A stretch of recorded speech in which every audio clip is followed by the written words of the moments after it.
after lunch is a beginning. The Paradise Cove pictured in a promotional video Welcome to Samoa! Is not the Paradise Cove these teens remember. Students participating in an extremely progressive academic program. What's your reaction when you see the promotional video? Not very accurate. All of them admit they came to the school with problems. What were you doing before you went to Paradise Cove?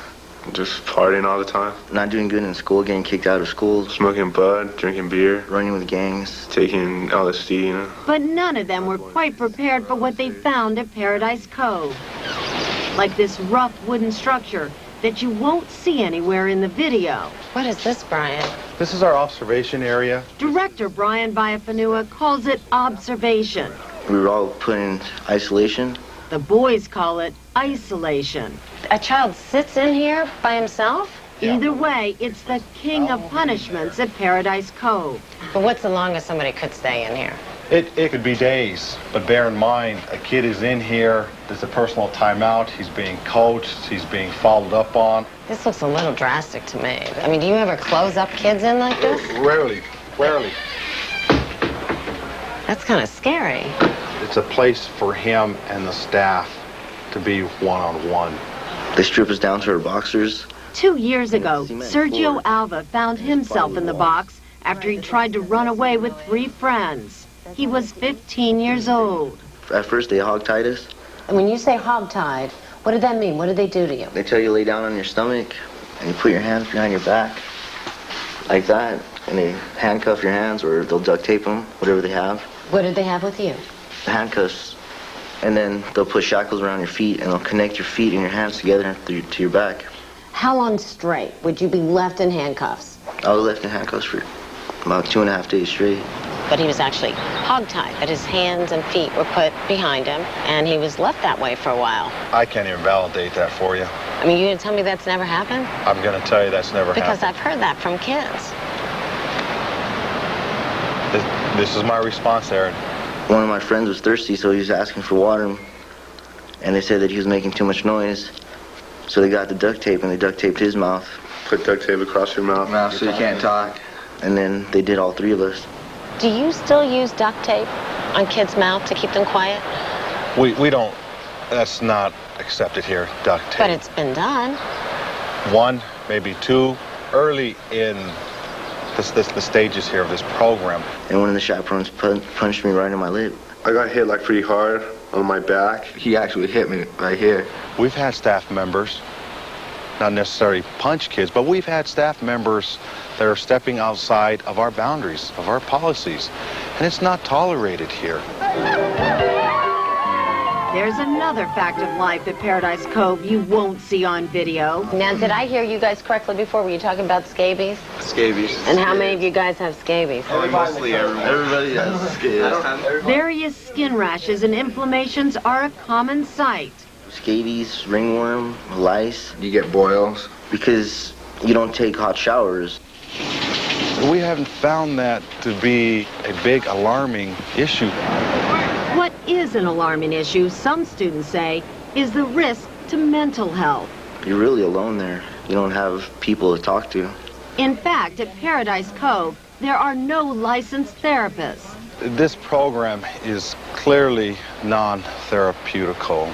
And the only consistent therapy I feel like I have a good relationship with my father. is what the kids offer each other with the help of a staff member. No, every day is a evaluating day. So kind of sit back and evaluate yourself, see how good you've done. You get kids here with serious mental health issues. You don't have therapists here, you don't have counselors here. How do you deal with a really troubled child? And you do have them here.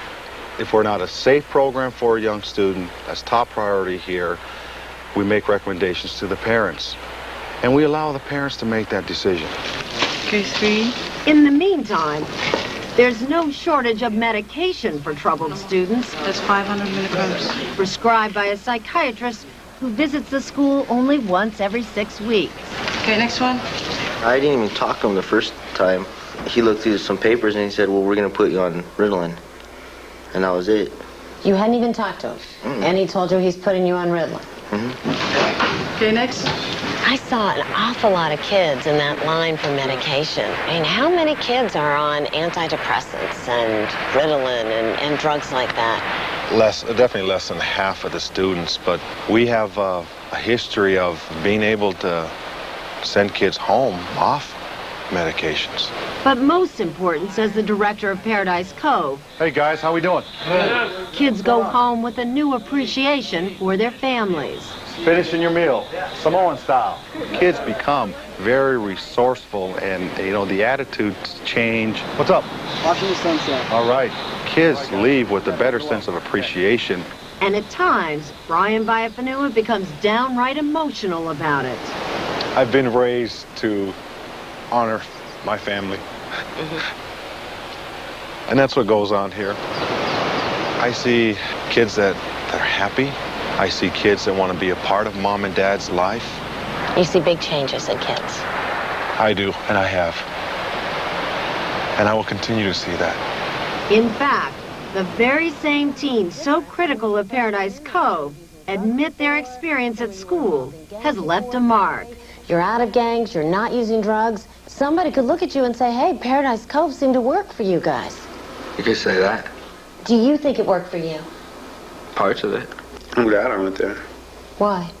Something had to happen, because my life was going nowhere, and I just knew it. But Sergio Alva's lasting impressions of Paradise Cove haunt him still. Yeah, I dream about it, but most of my dreams were about when I was in isolation, when I was hogtied. And I'll wake up sometimes sweating and crying and stuff, thinking that I was still tied up in the room by myself. You dream about that now? I still dream about it.